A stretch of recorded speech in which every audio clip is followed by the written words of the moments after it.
All right, good morning and welcome back to Twin Stick Garage. On today's episode, I'm going to get working on the Bandit TransAM. Now, in order to do that, I got to get the Bandit Kenworth truck out of the way here so I can actually have some room to work. But man, am I ever excited to try and get this car on the road by summer.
Turn the fans on, trying to get that smoke out of here.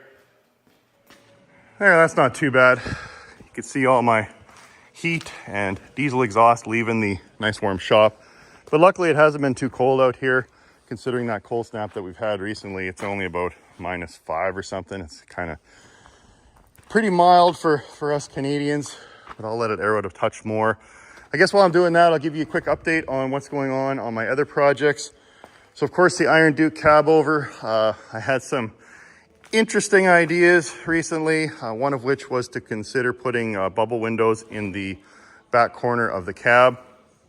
Now I'm actually going to pivot away from that, primarily because one of the viewers made the point and said, hey Mark, I had these in my van back in the day, and what can happen when you're driving down the highway and both the driver and passenger door windows are open is air blows in and it pressurizes the cab, and if you've got vintage bubble windows, it could potentially crack them or blow them out, and I don't want to deal with that. So no more bubble windows. And then the other great idea I had was to chop the top and set it down, and I was seriously considering it. I wasn't trolling, but what ended up pivoting me away from that was, again, another smart viewer said, hey Mark, you haven't lived till you've actually climbed up into your Kenworth cab over and cracked your head on the opening there, because you don't always remember to duck, and that's not a good time when you do that. And I thought, if I lower this thing down, I'm gonna actually crack my head even more trying to crawl through a little door. So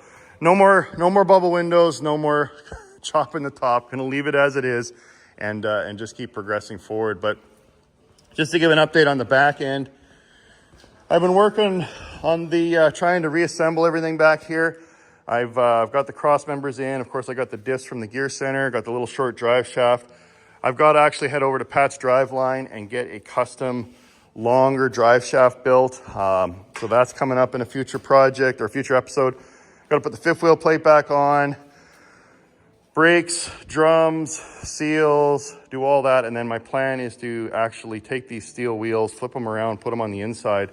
And then I've got polished wheels like on the Pete for the outside. And once the back end's all put back together with the inners and the outers, then Blake and I can start working on those, setting up those tub fenders, those fiberglass tub fenders that I actually got from the Big Rig Chrome Shop. So that's going to be coming in a future episode. We're going to mount that with some wicked light bars front and back. And yeah, just a lot of work that still needs doing. I got to put the interior in. I got that awesome red and white button tuft or button tuck, however you want to say it, interior from the day cab company. And now that the interior is all painted, I can go ahead and get that installed, which is going to just be awesome. Still got some body work to do on that. Got to get the dash in. So there's still a lot of work that needs doing on the Duke. If you want to see more of the episodes on that, go check out my Patreon. And then on the Pete, of course, if you've been following the last few episodes, I've done completed the big hole conversion front and back, that's all complete now. The cab corners are in. Blake and I still have some work to do on closing up these holes. And then I actually reached out to Truck Shrouds, and they've got door skins and buck bolts. So these aren't huck bolts. There's no collar there. They're just like a rivet that gets crushed. And they're called buck bolts instead of huck. And so they're gonna send me some door skins so I can replace all of these. And because I couldn't live, my OCD got the better of me when I was looking at these nice profiled huck bolts and then saw these ones that had just been sanded down multiple times through the years.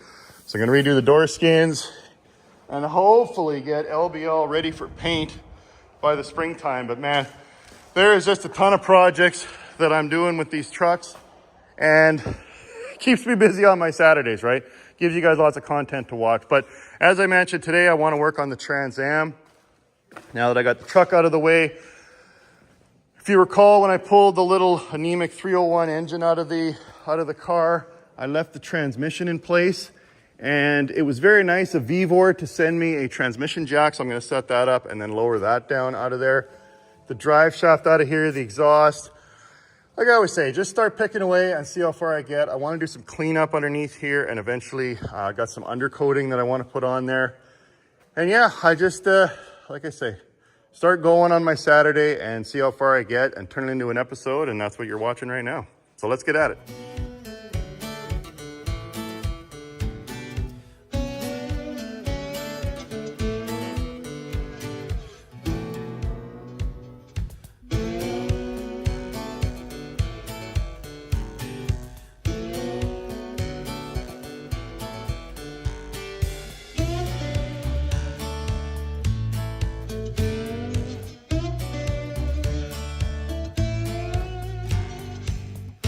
All right, one transmission jack. Man, that thing was like putting together a piece of IKEA furniture. The instructions weren't really that clear. They give you one little drawing. So I had to actually look at the picture on Amazon, but it seems like a solid jack, and it should work really well. And the reason I wanted it was not just to drop the transmission out of this car, but if I ever do other cars, I've got the flexibility now to put transmissions in and out. So I guess that's as high as it goes. So I'm gonna have to lower my wildfire lift to actually set the transmission on it, but that should still work. I'll just have to duck to get underneath. Okay, so now I guess I'll remove the temporary strapping that I had here. Well, I wonder, I should probably take the torque converter out of there, just because I know it's inevitably gonna fall off. First oil leak of the day. Oh, beauty, Clark. That's okay, automatic transmission fluid cleans, doesn't it? It's a cleaning agent.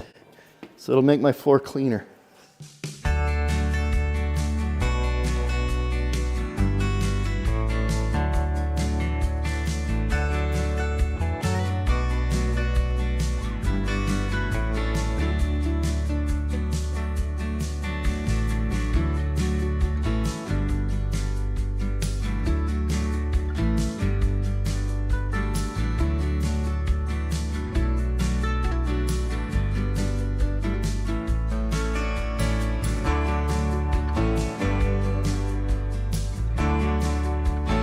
All right, so one transmission out of the car. Wasn't too bad. What did old Twin Sticks learn?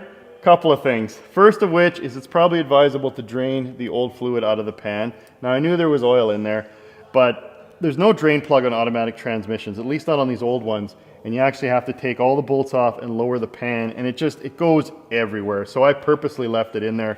I knew it would kind of drain out of the back cone here when it was tilted. But that is one thing that I learned as well, is I didn't actually have this set up correctly. So you see how I slid the tray in underneath the pan? I actually got it wrong. It should have been this way with the transmission going out, because that way I could have used this to adjust. So when I had all that oil draining out of there, I could have adjusted it up and tilted it up so it wouldn't drain the oil in. So when I put a new transmission back in, I'll know that it goes this way.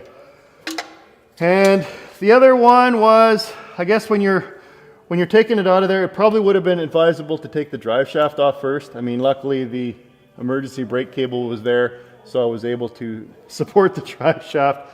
But if I do it again, I'd take the drive shaft off first. But that wasn't too bad. And now this transmission's ready to roll.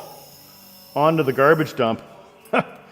Well, this obviously was a one, so this is a 3-speed Pontiac transmission. You could tell by the, I think it's a TM 350 if I'm not mistaken. And the reason you could tell it's a Pontiac is it's got this dished part on the front there. So of course I had a transmission that came with the 400 engine that's over there, and I'll probably use that one. I'm going to send that off to the gear center, but I will keep this as an emergency backup. And what am I going to do with that 301? I was thinking I could take it to the scrapyard, but then I thought, you know what? Why don't I give it to someone that's actually going to get some use out of it? So my daughter, as I've mentioned in earlier episodes, is in high school and she's in her mechanics, going into mechanics 30 next year. So what I might do is wheel that 301 over there and then let the kids there learn how to take engines apart and put them back together on that old engine. But I might keep it until I get the 400 back in the car, just in case there's some bracketry for the pulleys that I need to do. But maybe I'll donate this and that old 301 to the high school mechanics class. I think that's a good idea. All right, so I was just underneath here, observing and dreaming a little. So if you've noticed that the front of this car is this is all called a subframe, right? And it's held in here with, I believe, 4 bolts. So we got one here, one there, of course that bushing shot, and then maybe there's 2 here. So there's 6 bolts, and a guy could lift the body up and then wheel this whole mess right out and separate it from the car. So that might be something I do. And then I was actually digging around on the interwebs recently, and there's a company called Detroit Speed and Engineering, and they actually manufacture brand new front ends, subframes for these cars. They're all welded up, powder coated black. They've got modern suspension, brand new disc brakes, and I could basically just wheel out the old and wheel in the new and bolt it into place. So I am seriously considering getting one of those, because man, that would sure freshen up the front end. So we'll see. I'm still trying to figure out where I'm going to find the pennies to afford that, but I might do that. Worst case, I'll rebuild the old one. I was my buddy Danny there at SnowmanSpeedShop. He's redoing an old Camaro right now, and he took this subframe out on his Camaro, and the holes here in the subframe rails were actually so worn that the body could move, which means this whole front end could move around slightly back and forth. So you could never get a good alignment, and it's of course not safe to have this thing moving against the body. So he actually welded new plates on there and that have new holes, and then just put it back in the car. So I thought that was pretty slick. So worst case, I'll at least do that. So I should probably start looking at getting these bolts out of here. And then no matter, well, that was the other thing that Danny was talking about. He was saying, because his was a 67, and the welds, like these are factory welds. Look at this garbage. He was saying his was probably welded by like some 18-year-old kid at the factory on a Friday afternoon. But I mean, those are like twin stick welds. That's just junk. But that's all they really cared about back then. Just fold it over and close it up and shove it under the car. But I'm really quite surprised that that's not done a little better in the late 70s. But, and then I was looking at the fenders. So of course the fenders are held in by these, well, I guess there's supposed to be a bolt back there that's missing. And then this washer is supposed to be on the outside. And then on this side here, it's not even lined up. This slot's supposed to be through there. So that's probably got a lot to do with why I've got pretty horrible gaps between my fender and my door. So that's gonna need to be fixed. Oh man, there's just so much to work on, but I guess I'll pick something and get rolling here. So I'm gonna take the drive shaft out. I'm gonna take the exhaust out of here as well. And then I might drop this crusty old fuel tank, and because it's got a big dent in it and it's pretty rotten, and I can get a new one as well. So I think that's what I'll do now. It's just, it can be these, even though it's small stuff. Like look at this cute little U-joint. It's small, but it's almost as many things as a big truck, because you still got to tackle the exhaust and the suspension and the bodywork and all that. So it's smaller, but it's still a lot of work, and it can be somewhat overwhelming. But I guess I'm just going to pick something and keep trying to push my way forward here, because any progress is progress, right?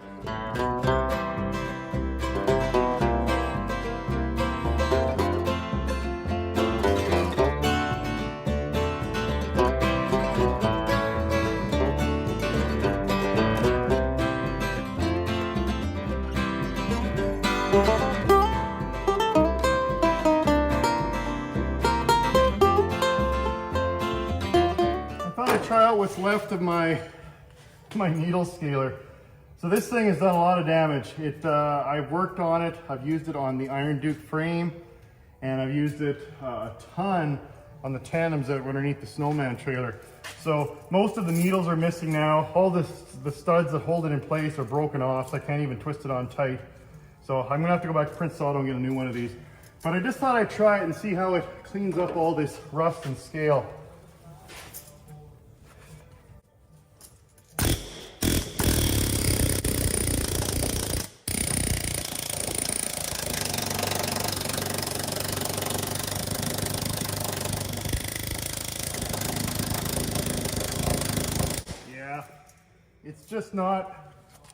It's not working like it was when it was brand new. So like I say, I'll head off to Princess and get a new one, and maybe that's what I'll tackle in the next episode, is getting all that rust and scale off of there. Bummer, would have been nice to get that done. Man, isn't global warming nice? It's above zero now. The snow's melting off the roof. It's crazy. So I figured I'd let some of the warm Alberta air into the shop. Okay, let's get to work, Mark. All right, so I can't remember if I actually filled this thing up. I think I did before my last drive in the fall. So rather than undo the straps and have, I don't know, 20 gallons of gas fall on me, I figure maybe best to try and maybe I'll lower the car down and siphon the gas out of there first before I start monkeying with it. I was just trying to tap the edges smooth, because obviously the previous owner did some patch repairs. But now that the exhaust is out of here, check this out. Oh boy. Yeah, that's gonna need a little work. Mud, rust, Bondo. Yeah. Might have to get my buddy Blake to help me weld in some new steel there. Although, is that the inner?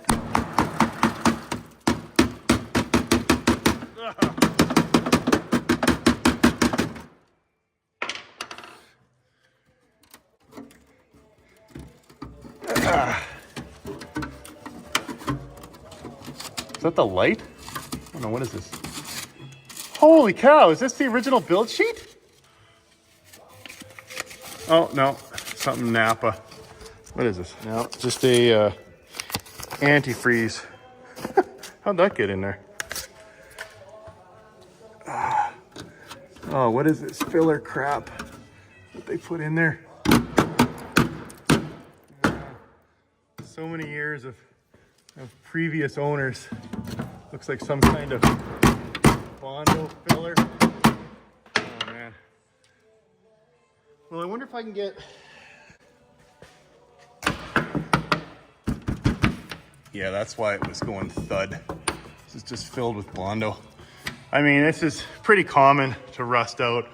Think of this car's, 40, 45 years old, and the road spray, if it was driven in the wintertime in Alberta, they salt the roads up here, and the salt and sand just gets caught up in behind there and just rots it out. So I'm not surprised that that's a little rotten. How's the other side look? Yeah, not as bad. Here's my hammer. Yeah, more solid, I guess. All right. Well, that side's definitely going to require a little bit of cutting and welding for sure. So this is how we used to borrow gas back in the day from a buddy's car. Otto, why don't you get some more gas? Here's the credit card. Ooh. And the mint for afterwards. There it goes. The art of siphoning. Well, I don't want to let this gas go to waste, so I'll put it in my daughter's Mustang. All right, so while that's draining, I guess... Oh, yeah, so a lot of people, they're not fans of the... So this is, these would have been the 79 to 81, I believe, taillights. A little more modern, kind of Knight Rider-ish look. And they definitely don't match the ones on the Smokey and the Bandit. 76 Trans Am, which was actually became the 77 Trans Am when the movie was released. So I may swap these out. I don't know how easy it is to do, but if I could actually find, it's not my first priority, but if I could actually find someone selling a set of the 77 taillights, I probably would try and take these out of here and figure out a way to get those in there. There it goes. Oh, so that's going to need to be painted too. And a little bit of rust. Oh, what do we got back here? More seat covers in red velour. Gorgeous. Oh, nasty. Yeah, we won't be needing those. Oh, look what we got here. Got our rear sway bar. All right. Oh, well, there's some black ones. Of course, that's black cloth, not black leather or vinyl like I need. Yeah, and they're pretty ugly. Just looking at these, it looks like they're just plastic wing nuts to hold the taillights in. And there's only 2 of them. There's 2 missing. Is that how easy these taillights are to replace? Let's just take a little test here. Uh-oh, now did I screw that up? Oh. Ha! Look at that. It's as simple as that to take those out of there. Okay, well, I guess now the question is going to be, is did they keep this same 1, 2, 3, 4, 5 stud setup for the 77, and then when they went to the different one in 78, 79, 80, or no, 79, 80, 81. I'd be curious if anyone knows if the 77 style of the TransAM, Bandit TransAM, has the same 5 studs. Because if they do, then I can start looking for those lights, and it would be simple. All I have to do is just slide it in place and put those little wing nuts in there. Oh, that's cool. So I got distracted with my treasure hunting in the trunk and ended up overflowing because I wasn't watching my jug and ended up spilling a little bit. That's no big deal. You don't need to worry about a little bit of gas. Just cleans the floor, right?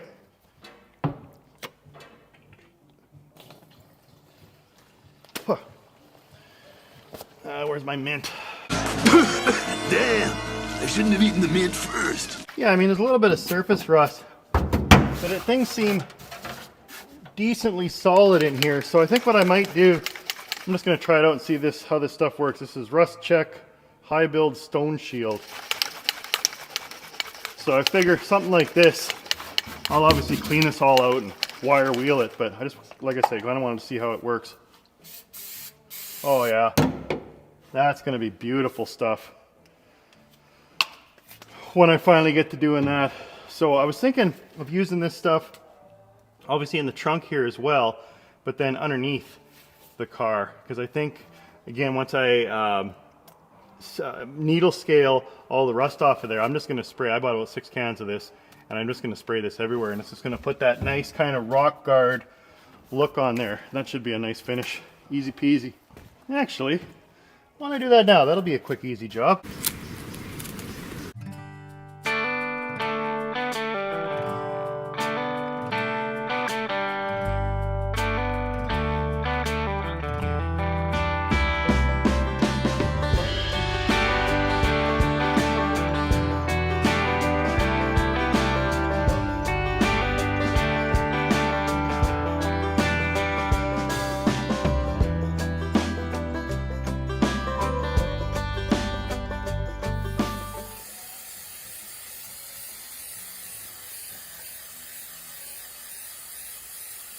Now I'll probably do a second coat after this packs up a bit.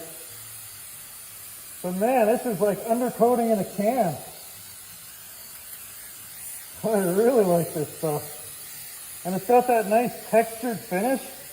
Just perfect for a trunk or underneath a vehicle. I can't wait to do the whole underside of the car in this stuff. All right, so I just finished up a second coat, and man, does it ever look uniform now. Isn't that nice? Man, I'm really impressed with that stuff. Tell you what, looks like it came from the factory. All right, last project of the day. I'm gonna try and get that fuel tank out of there because that was my goal. And now that I got 10 gallons of fuel out of it, it should be a little lighter.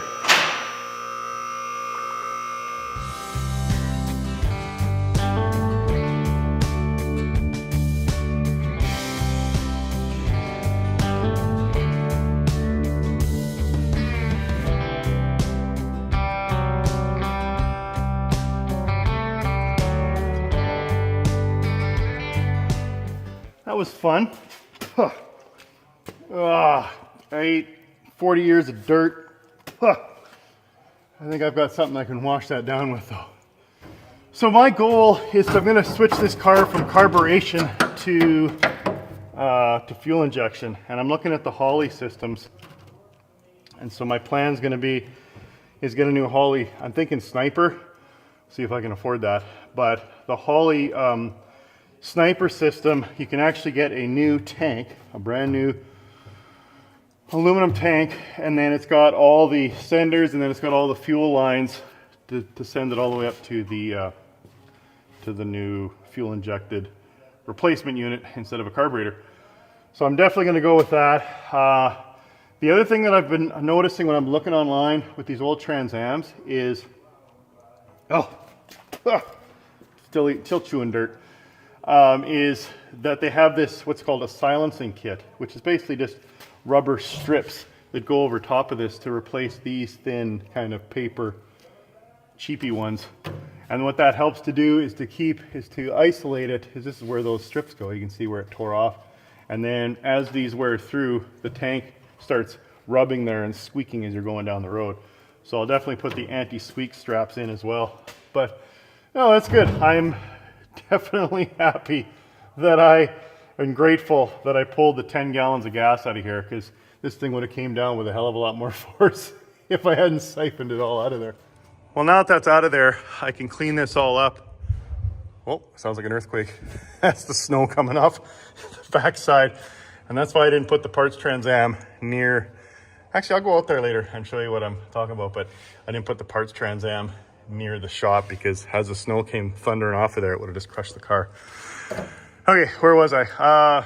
Yeah, clean this all up, and then I'll put that Stone Shield spray all over on here, and that'll be good. Now I have good access as well to get these hangers out of here and get new bushings. Yeah, we're gonna have to do something with this. I might, what the hell? Oh man, that's some, what did he use? Some kind of, well, it looks like fiberglass, Canadian Tire fiberglass. Same stuff I use, but didn't mix it very well. Yeah, that's just junk. But other than that, I don't see any kind of Bondo fixes on this car. The rest seems pretty solid. I mean, this is a little beat up, but again, I can clean that up and spray that stuff on there. So cool. Well, let me go show you what's kind of doing back in the back 40 with the Snowman trailer. I guess it's nearing the end of the day here. I better give Snowman a little start and warm it up. Not that it got that cold, but it needs to air up anyway.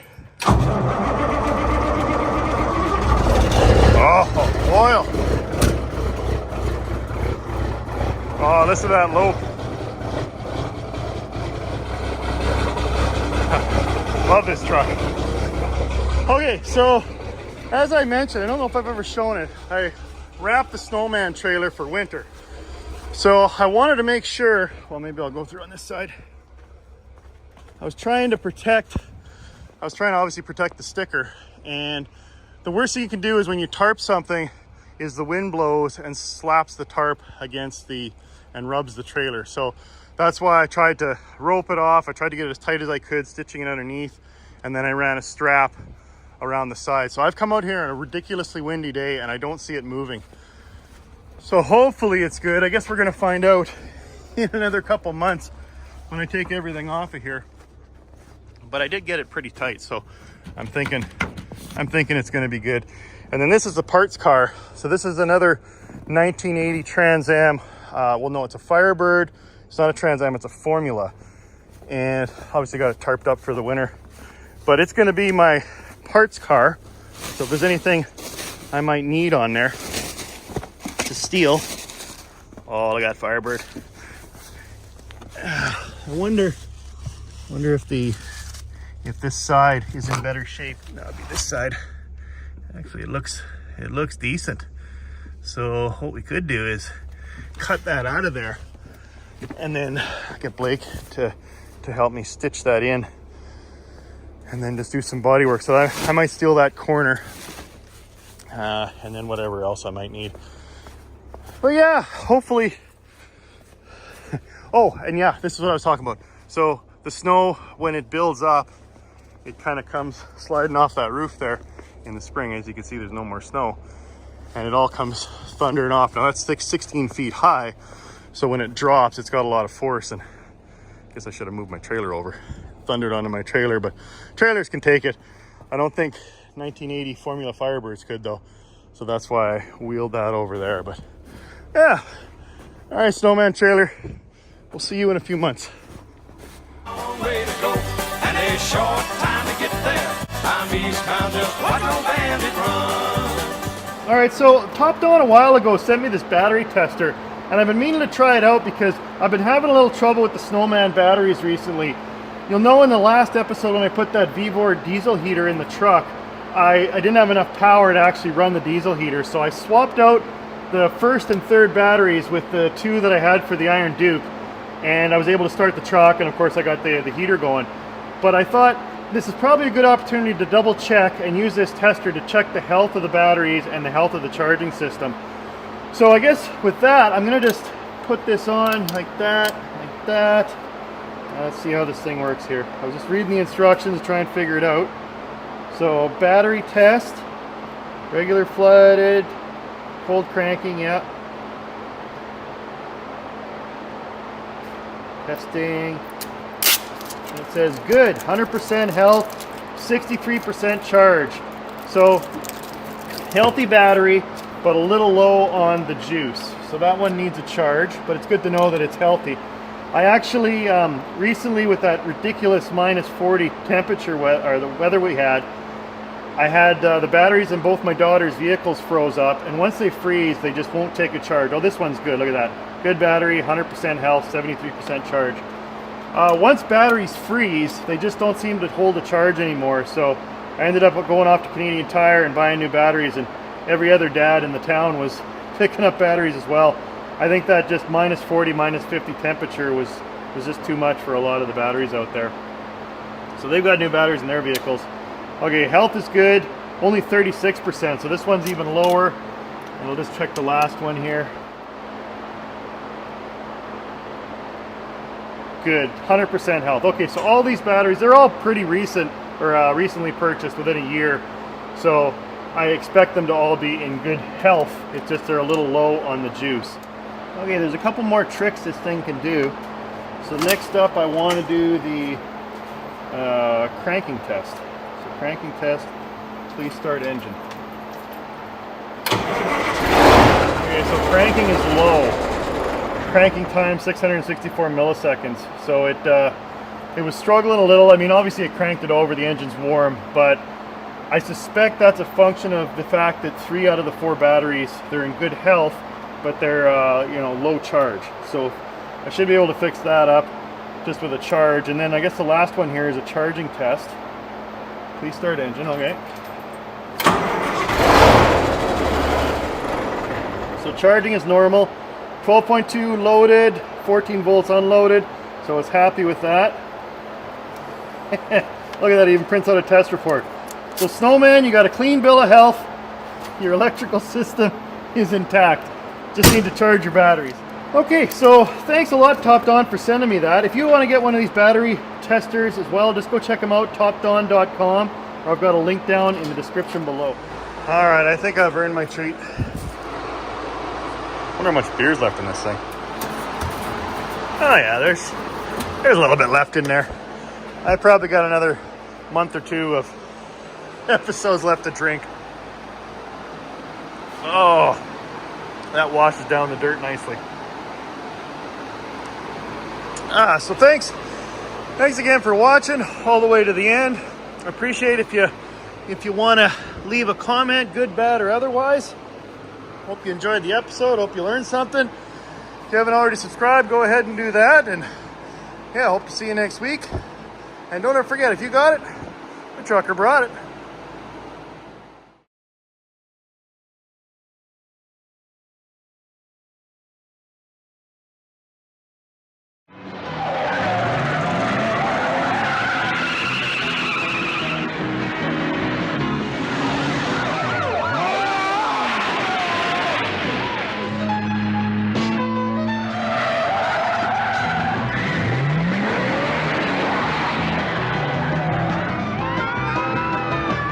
So long, sweet moonshine.